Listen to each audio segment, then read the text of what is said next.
Some stories begin with a spark. This one began with silence. A silence so heavy that even the ocean seemed afraid to breathe. They brought in every top technician, every systems architect, every artificial intelligence specialist they could find. Yet the Navy's newest pride, its most advanced ship, remained lifeless. Nothing moved. Nothing hummed. It was as though the enormous vessel had forgotten how to exist, and no one understood. Why, until an old Navy worker long retired, long forgotten, long underestimated, stepped aboard with nothing but a small notebook, a worn wrench, and 30 years of instinct that couldn't be taught in any academy. His name was Sam Carter, but no one knew yet that he was the one thing standing between the ship and complete failure. The trouble began with 6 words, spoken in a trembling voice. "Sir, we've lost propulsion again." Lieutenant Mark Devon stood rigid in the control room of the USS Valorian, sprawling new warship built off the coast near Santa Rosa Island. His normally steady voice cracked slightly, and the color drained from his face. The words hung in the air like heavy fog. No one dared to move. No one dared to exhale. Captain Ava Redding stepped forward. Her boots echoed sharply on the metal floor. "Define again, Lieutenant." Mark swallowed. Main hybrid engines shut down. Manual restart failed. Backup protocols aren't responding. "She's not answering anything." Silence followed. A long, painful kind of silence.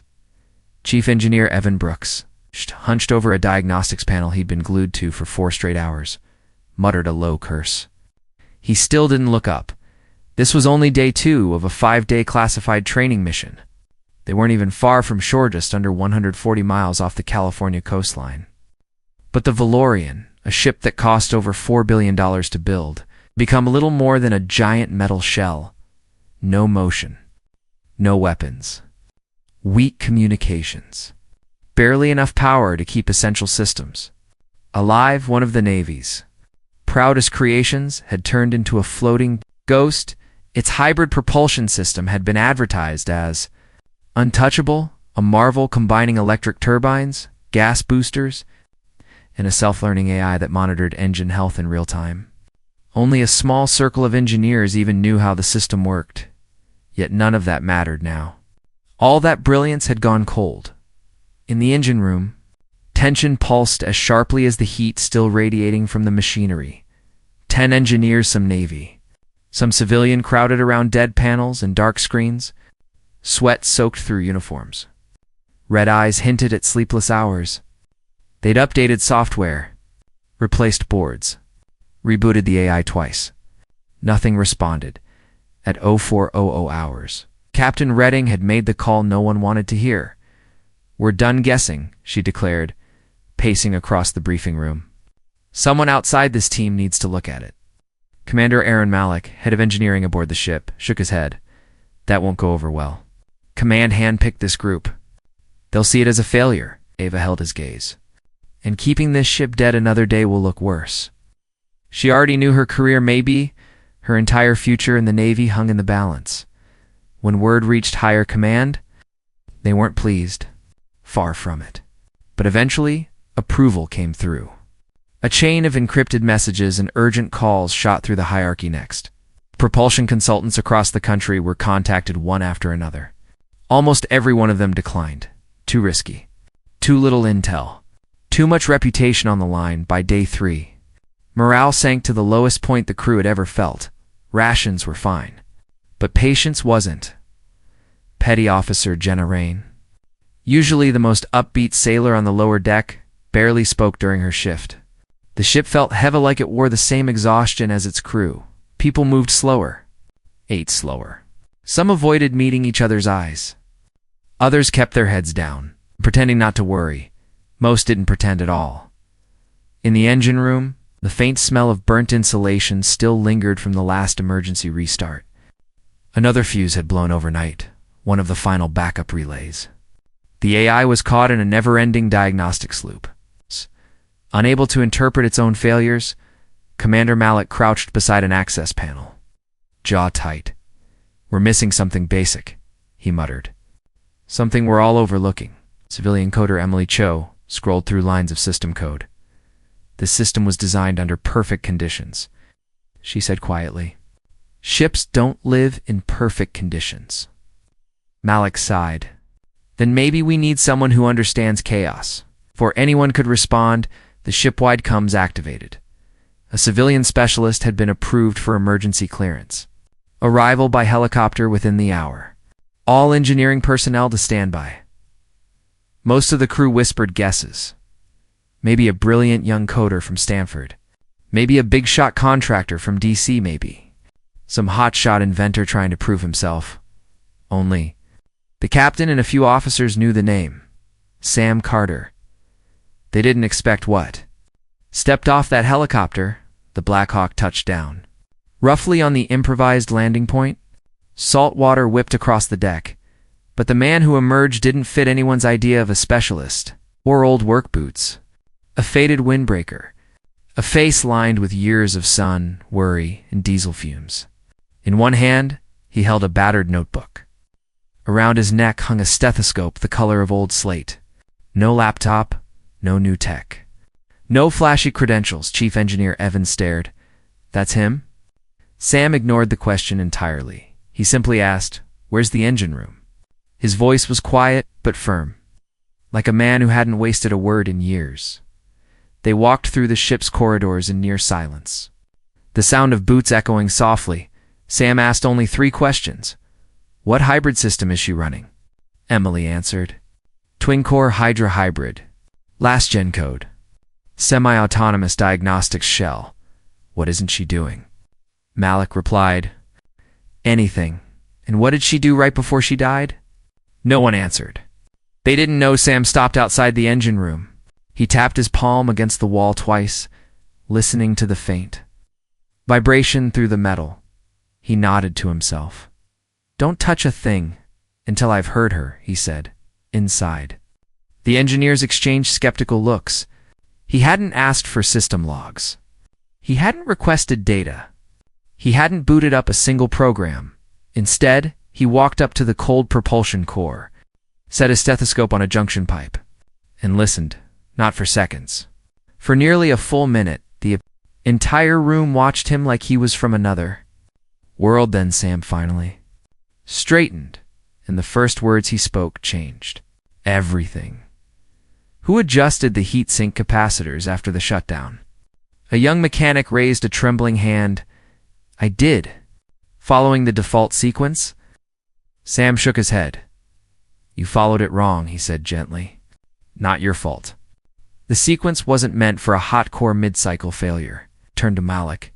You're trying to restart a system that's fighting you. She isn't broken.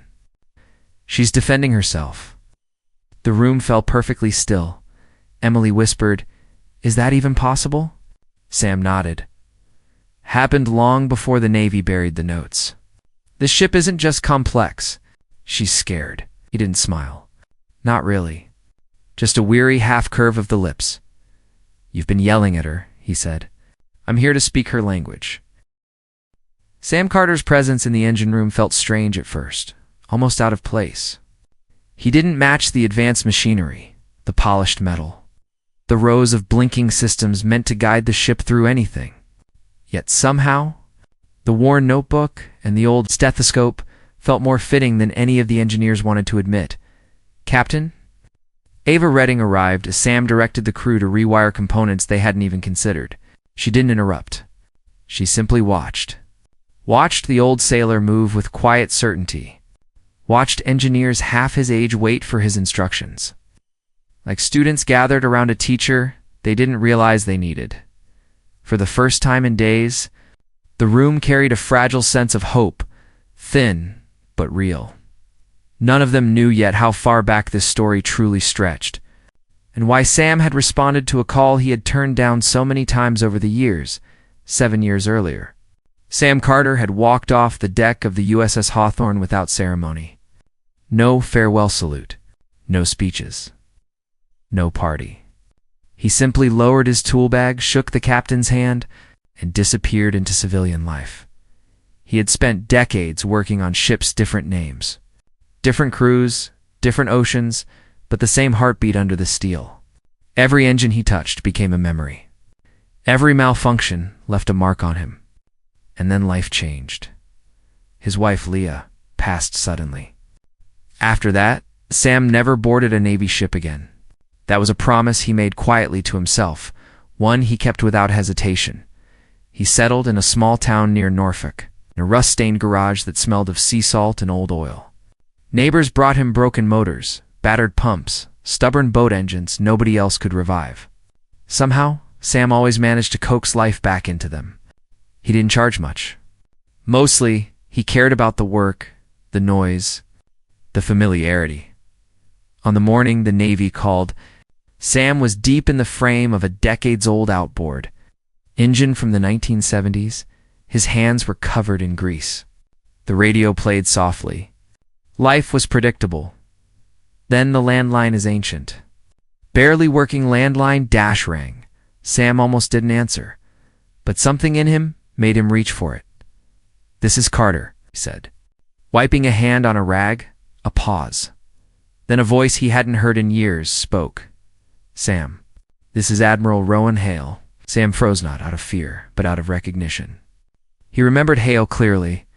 He remembered a crisis years ago in the Strait of Kisher, when a power grid teetered on the brink of collapse. When Sam, then just a senior mechanic, crawled through a failing engine room with a broken wrist and no time to complain. He'd rerouted an entire system, using nothing but a wrench, a flashlight, and an understanding of machines no computer could replicate. Hale remembered that day better than anyone. "We need you," Hale said. Sam leaned back against the garage wall and sighed. "I don't do this anymore." "The Valorian is down," Hallie pressed. "She's not responding to anyone. We're running out of time and answers." "You've got hundreds of engineers," Sam replied quietly. "Why me?" Hale's voice softened, losing the authority just for a moment, because Sam, everyone else is trying to outthink the ship. You're the only one who ever bothered to listen. Sam let out a dry laugh. "Is that supposed to convince me?" "It's the truth," Hale said. "And we need someone who remembers the bones of this system before they buried it under layers of code." Sam stared at the notebook on his workbench, the one filled with sketches. Diagrams, erratic notes that only made sense to him. He hadn't opened it in 3 years. He whispered, barely audible, "I'm not Navy anymore." "I'm not asking you to be," Hal said. "I'm asking you to help us fix something we might have been too proud to fix ourselves." Sam didn't give an answer. He simply hung up. 10 minutes later, he called back, "When do I leave?" "Your transport's already warming up." Back on the Valorian, rumors about Sam's arrival spread like wildfire. Some joked he'd be a genius programmer. Others imagined a brilliant inventor with a groundbreaking algorithm. Most expected someone young, polished, ambitious. No one expected an old mechanic with a notebook older than most of the crew. Lieutenant Mark Devon turned to Commander Malik as the helicopter approached. "You think this guy's going to save us?" Malik shrugged, exhausted. "At this point, I'd take a mechanic with a flashlight and a good attitude." When Sam stepped off the chopper, the looks he received weren't disrespectful, just confused, curious, the kind of stares given to someone who didn't match the story whispered about him. Mark walked up first. "Sir." "Don't call me sir," Sam said gently, but firmly. "Show me the engine." There was no arrogance in his tone, just practicality, like a man who knew time mattered more than introductions. Captain Redding met him next. "Chief Carter, thank you for coming." Sam held her gaze for a beat. "I'm not here for the Navy," he said. "I'm here for the ship," if it didn't fully understand the meaning behind those words. Not yet. As Sam descended into the lower decks, he barely looked at the pristine wiring and polished steel. His eyes stayed half-focused. His head tilted slightly like he was trying to hear something beneath the silence. "Feels too quiet," he murmured. "We shut down most systems," Ava explained. "That's not the kind of quiet I mean," Sam said. "This is the quiet of something trying to hide." When they reached the engine room, Sam paused at the threshold.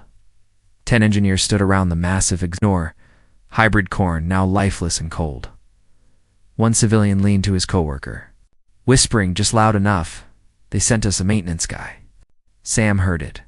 He didn't react. He walked straight to the propulsion core, placed his hand on the casing, and closed his eyes for a moment. Then he lifted the stethoscope. The old one with faded tubing end rested it against a junction node. No one spoke. Not because Sam asked for silence, but because the moment demanded it. 30 seconds passed. 40 full minute. Then Sam straightened slowly and pointed to a specific row of components. That capacitor isn't the right type. The room froze. Emily stepped forward. Impossible. We cross-checked every part. You checked what the computer told you, Sam replied calmly. Not what the ship was actually built with. He removed the side panel. A tiny piece of charred metal fell out.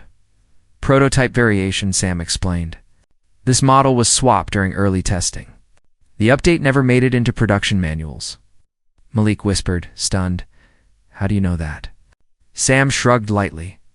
Because I was there before they buried half the notes in an archive nobody reads. The skepticism in the room dissolved instantly. Captain Redding stepped closer. Can it be fixed? Sam met her eyes. Yes, but only if you're willing to break a few rules. Ava hesitated only for a heartbeat, then break them. And with those words, the real fight to bring the Valorian back to life began. Sam didn't rush. That was the first thing everyone noticed. Most engineers worked fast when the pressure arose, as if speed alone could force a solution. But Sam moved with the calm precision of someone who understood something they didn't yet grasp. Machines panic when people panic.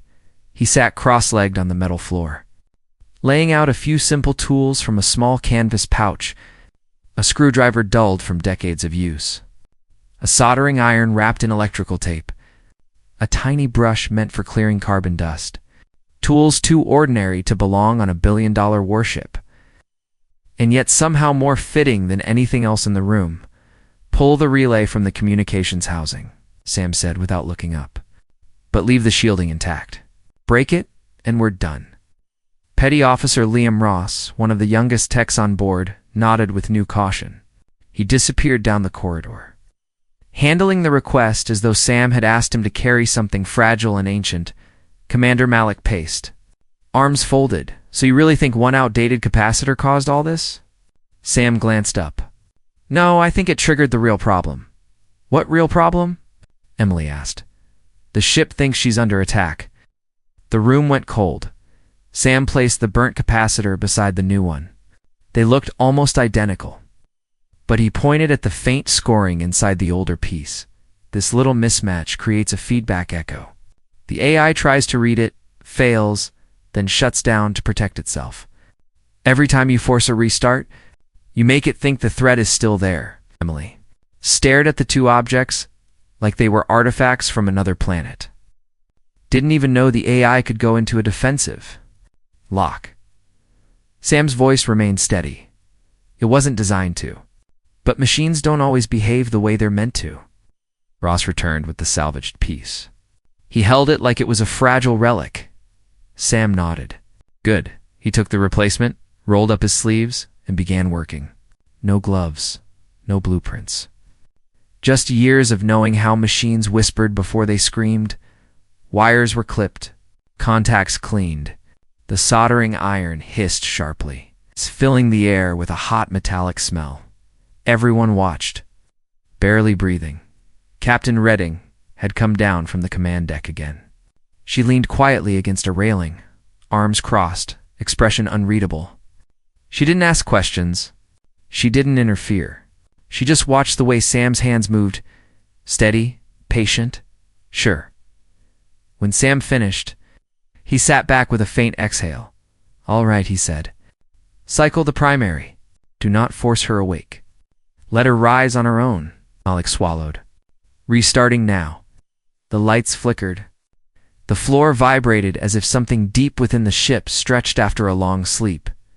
Then everything stopped. Not a sound. Not a pulse. Not a flicker. Malik opened his mouth, ready to say it hadn't worked, but Sam raised a hand. He stepped forward, pressed the stethoscope to the coil casing, and closed his eyes. 5 seconds. 10. 15.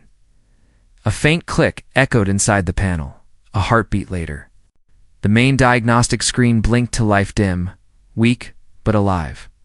Emily gasped, staring at her tablet. Core temperature stabilizing. Auxiliary relays coming online. Weapons grid responding, Ross added, voice rising. Propulsion interface is initializing. Malik whispered, almost afraid to believe it. The room stood frozen as every light on the board began switching from red to amber, amber to green. Captain Redding finally spoke. Mr. Carter, what exactly did you do? Sam shrugged lightly. I stopped arguing with the ship. Gave her a reason to trust the signal again. One of the younger engineers, Ryan Black, crossed his arms. There's no way you knew that would work. You didn't have any data. You didn't run a single simulation. Sam turned to him calmly. I didn't guess. I listened. Black scoffed. You can't listen to metal. Sam took a step toward him, not aggressive, just enough to close the space. Ever watch a pressure line burst because the cooling system was screaming and nobody heard it? Ever crawl inside a flooded chase with 40 seconds of oxygen left, because you knew the valve would fail sooner than the sensors predicted? Black swallowed, but didn't respond. Then don't tell me what I can and can't hear. No one dared to speak. Sam tapped the side of the engine, almost affectionately. She's awake. Let her breathe. For the first time in almost 4 days, the Valorian hummed. Not loudly. Not perfectly. But with steady, honest strength. And above them, on the open sea, the entire ship began to move. Up in the control room, Lieutenant Devon stared at the live data feed, eyes widening. Captain, we're moving. Ava leaned closer over his shoulder. How fast? Barely a knot, but climbing. At no drag. Power curves rising, stabilizing across every channel. Ava allowed herself a slow breath. It felt like breathing for the first time in a week. Commander Malik's voice crackled over the comms. She's back. Down in the engine room. A ripple of emotion moved through the crew, relief mixed with disbelief. A few quiet cheers. Even some laughter. But Sam didn't join in. He stood quietly until the final warning light vanished from the panel. Then he closed his notebook. I've seen worse, said softly. Redding came down the ladder moments later. You did something no one else could have done. We were preparing to tow her back. Sam shook his head. A tow would have taken the shell home, but she'd never run right again. Ava frowned. How did we miss it? Every expert, every system? Sam wiped his hands on a rag. Because you trusted the manuals more than the machine. Ships have rhythms. Memories. Once something's out of tune, the system doesn't care how smart your AI is. It's still wrong. Emily nodded, almost to herself. We really did stop listening. Sam tapped the notebook lightly. These new systems are built on old bones. Forget the bones, and you forget how to fix the heart. A hush fell. Not awkward, just thoughtful. Ava looked at him with something between gratitude and awe. You gave us back our ship. Sam shook his head. I didn't save anything. I gave her a second chance. What you do with it is up to you. Malik stepped forward. What now? Do we rewrite the diagnostics? Update protocols? Sam smiled faintly. Or you teach the next guy to use a stethoscope once in a while. Laughter rippled through the room, real this time. The nightmare was finally easing. Sam tucked away his father's old wrench in his jacket, already preparing to leave. He never stayed after the work was done. Ava walked beside him toward the deck. You didn't have to answer that call, she said. You could have ignored us. Sam paused. I almost did, and why didn't you? He looked back toward the engine room. The ship hummed steadily behind them. Because when a ship calls for help, someone should answer. Ava nodded, understanding more than she could explain. But even as the Valorian steadied itself across the water, trouble was already brewing elsewhere. Quiet questions forming in meeting rooms miles away. Officials preparing reviews. And senior officers demanding explanations that wouldn't be simple or comfortable. The ship was alive again. But the storm was only beginning. Word spread through the ship that the engines were alive again, but not everyone felt safe enough to celebrate. In the quiet corners of the Valorian, somewhere between exhaustion and adrenaline, another kind of tension was forming, one that had nothing to do with circuits or relays. Hours after the restart, while the crew slowly returned to their routines, a private meeting was called in a small briefing room tucked away near the lower deck. The air smelled faintly of old coffee and electrical dust. The lights buzzed overhead, too bright, too harsh. Inside sat Commander Malik, Lieutenant Devon, Emily, and Sam Carter. Devon leaned back, arms crossed, frustration creeping into his expression. "I'm telling you, we need to be on the same page before this goes to command." Sam didn't look up from his notebook. "On the same page about what?" Devon exhaled sharply. "Protocol violations, for one. Pulling hardware from comms, bypassing the standard reset steps, ignoring AI safety sequencing. If someone higher up wants to make us look reckless, they can." Emily nodded reluctantly. "He's right. Even though it worked, technically everything we did could be flagged as unauthorized. And Sam, you're not even under contract." Sam closed the notebook slowly, setting it on the table. "You know what gets people hurt?" he asked, worrying more about paperwork than about the problem in front of them. Malik rubbed his forehead. "Look, Sam, we aren't questioning whether you fixed the ship. You did? We're questioning how this gets recorded. Because the truth is, Command isn't celebrating. They're concerned." "Let them be concerned." Devon shook his head.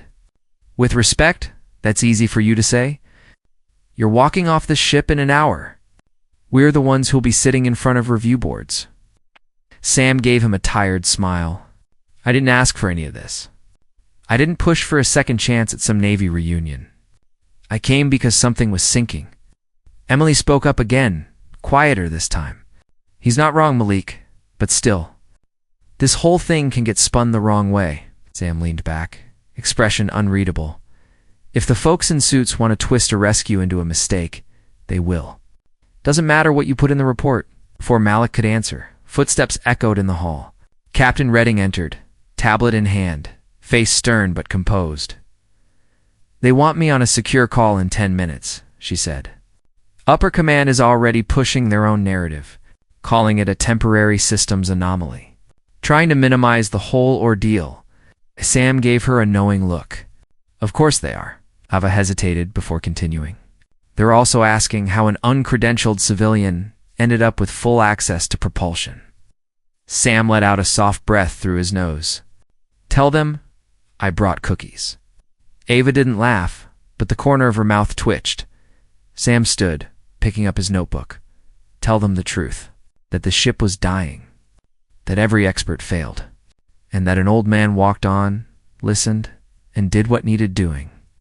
If they don't like that, let them choke on it." Ava stared at him for a long moment, then nodded. "You'll be off the ship within the hour. Transport aircraft is inbound." Sam didn't object. He never did. He simply glanced toward the engine room one last time, the hum steady. Power line stable, the heart of the ship beating again. "She'll be fine," he said. "That's all that matters." But as Sam left the briefing room, someone hurried after him. "Mr. Carter." "Wait." Sam turned. Petty Officer Liam Ross jogged toward him, slightly out of breath, holding something in both hands. "You left this," Ross said, extending the battered notebook. Sam took it gently. "Thank you." Ross didn't step away. His fingers twitched nervously, his eyes on the floor before finally lifting to meet Sam's. "I have a question." Sam waited. "How did you know?" Ross asked. "Not just the capacitor. The AI, the way the system fought itself, the feel of it. None of that was in our training. None of it was in the manuals." Sam studied the young sailor's face, the uncertainty, the curiosity, the hunger to understand. "Because you can't program instinct," Sam said. Ross's eyes narrowed slightly in thought. Sam continued, "You've been taught how things should work. That's good. But machines don't always follow instructions. Sometimes they react. Sometimes they hide what's breaking. And sometimes they warn you in the quietest way possible." Ross swallowed. "Do you think I can learn that?" Sam smiled, a real one, soft and tired. "You already did. You watched. You paid attention. Next time something fails, don't rush for the screen. Get quiet. Let the machine tell you the truth. Ross nodded slowly, almost reverently. Thank you, sir. Just Sam, he corrected. Gently, Ross stepped back as Sam walked toward the hangar. Doors. Captain Redding was waiting. There she didn't hide the conflict on her face, gratitude, mixed with a hint of worry about what came. Next, I've been thinking about what you said, she admitted. Which part? Sam asked. The part about listening? I spend all day reading screens, trusting reports, relying on charts. I forgot that there's something underneath all that. Something real. Sam nodded. Most people forget, ships included. She looked out over the ocean, then back at him. What happens when people like you stop showing up? Sam considered that, a seriousness settling over him. You hope someone else remembers. Maybe not tomorrow. Maybe not next month. But eventually someone finds the right question, the right sound. The right moment of doubt. He reached into his pocket and pulled out the old wrench, his father's wrench. He handed it to her. Ava blinked. I can't take this. It's not for you, Sam said. It's for whoever needs to remember they're not too young to be right. And not too old to learn. She held the wrench like it was a metal, not a tool. The engines of the transport plane began rumbling from the flight deck. The wind whipped across the steel as Sam climbed inside. He paused. Looking back one last time, you've got a good ship, Captain. She's not as polished as she pretends to be. Ava gave a faint smile. Neither are most of us. Sam settled into the seat as the aircraft lifted off, sending sea mist into the air. He didn't look back. He didn't need to. The Valorian was alive again, but miles away. In quiet rooms filled with uniforms and paperwork, a different storm was gathering questions with sharp edges, doubts with long shadows. And Sam Carter had no idea that the end of this mission was not the end of his story, because someone out there was already preparing to call him again. The transport plane touched down in Norfolk just after sunrise. Sam Carter didn't notice the colors in the sky or the thin morning fog drifting above the tarmac. His mind was still aboard the Valorian, listening to the hum of the engine, the soft vibration in the floor plates, the subtle shift in the metal when a ship finally breathed again after thinking it was dying. He walked back into his garage, exactly as he had left it. Same dusty tool racks, same peeling paint, same radio murmuring an old station through static. The same quiet that had felt comforting for years now felt different. He set his notebook on the workbench, opened the hood of an old Evinrude engine, and went back to work. His hands moved out of habit, but his mind wasn't on the bolts or the pistons. Something restless pressed against the back of his thoughts. He had told himself the job was done. The ship was fine. His part of the story ended when the Valorian disappeared over the horizon. But the truth was, and he wouldn't admit it even to himself, he felt alive out there in a way he hadn't felt in years. He had tried to bury that piece of himself. But some things don't stay buried. Late that morning, the phone rang. Not the cell phone he barely used, the landline. The same landline that rarely made a sound unless it was a wrong number or a telemarketer. Sam let it ring twice before he answered. Carter, calm voice replied. Mr. Carter, this is Commander Lena Cho, Naval Engineering School, Gulfport. Sam frowned, leaning against the workbench. I'm retired. If you're calling for a job, I'm not, she cut in gently, and I won't waste your time. I've heard what you did on the Valorian. Your name is circulating. Sam sighed softly. Never a good thing, Cho continued. I'm leading a training revision task force. Our new engineers learn the newest systems, the smartest AI, the most advanced diagnostics. But they aren't being taught what to do when those systems fail in ways the manuals don't cover. They aren't being taught what you know. Sam didn't respond. Commander Cho filled the silence with honesty instead of pressure. We have bright students. Brilliant, even. But they're learning from systems that assume failure always behaves according to plan. You know better than anyone that isn't true. Sam's eyes drifted toward the notebook on the bench. Yellowed pages. Smudged fingerprints. Hand-drawn diagrams nobody else could fully understand? I'm not a teacher, he muttered. I'm not asking you to teach a class, Cho replied. I'm asking if you'd be willing to talk. Just talk. Once. Two people who don't even know what questions they're supposed to ask yet. The sincerity in her voice lingered after she paused. Sam rubbed his forehead slowly. I'll think about it. Appreciate that, she said. No push, no urgency. Then she hung up. Sam stood in the doorway of the garage for a while, staring down the quiet street. A city bus rattled by. A kid on a bike swerved between parked cars. Ordinary life moved around him, steady and predictable. But inside him, something had shifted. He walked back to the workbench and opened a clean notebook, a new one. One he had bought years ago and never touched. On the first crisp white page, he wrote, "Things the ship won't tell you." Beneath it, he began listing truths that had taken him a lifetime to learn. The sound of a failing relay isn't sharp. It drifts. If a pump surges 3 times in 10 seconds, shut it down before the 4th. Don't trust the numbers until you've touched the metal. The ship always knows something before you do. If the engine feels different, believe it. Hours passed as he wrote. Not instructions, memories. By sunset, 5 pages were filled. The next morning, a package arrived at his doorstep. No return address. Inside was a framed photograph of the Valorian's engine room post-repair. Mounted in a shadow box was the old wrench he had left with Captain Redding. A small plaque below it read, "This tool once kept a warship from going silent." Sam stared at it for a long moment before letting a quiet smile tug at his lips. Later that week, after staring at Commander Cho's number 4 2 days, Sam finally called her back. "I'll talk to your trainees," he said, "but don't expect a lecture." Cho laughed softly. "I never do." A few days later, Sam stood in front of a loose circle of folding chairs inside a maintenance hangar. No podium, no projector, no ceremony. Just 20 young men and women in uniforms, eyes curious, unsure what to expect from the older man with greased boots and a weathered face. Sam didn't bring diagrams. He didn't bring tools. He brought the notebook. One trainee raised her hand. "What's the most important thing you ever fixed?" Sam paused, the question sinking into him.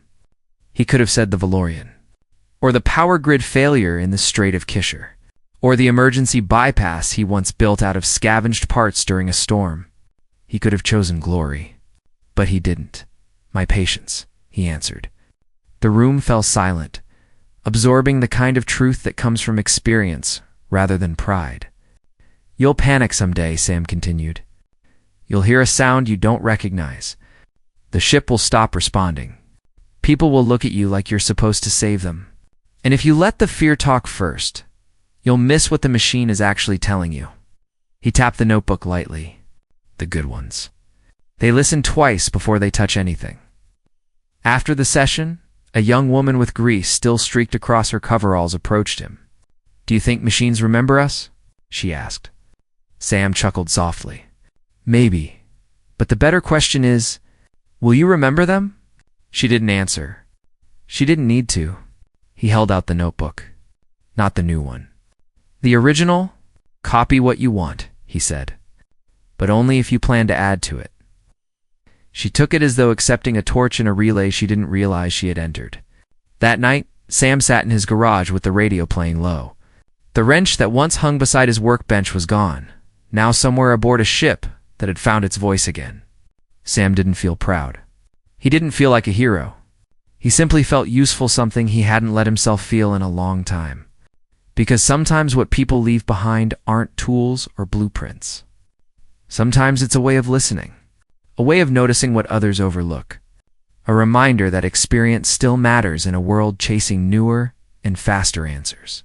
And somewhere out there, beyond the edge of the coast, the Valorian sailed toward its next mission alive, not because of manuals or codes, but because someone remembered how to hear the truth inside the quiet. Stories like Sam Carter's don't end with applause. They continue quietly, one young engineer at a time, each carrying a piece of wisdom that can't be replaced by algorithms. If this story moved you, pass it on. Someone out there might be waiting for a voice that reminds them their time hasn't passed, and that the next generation still needs what only they can share.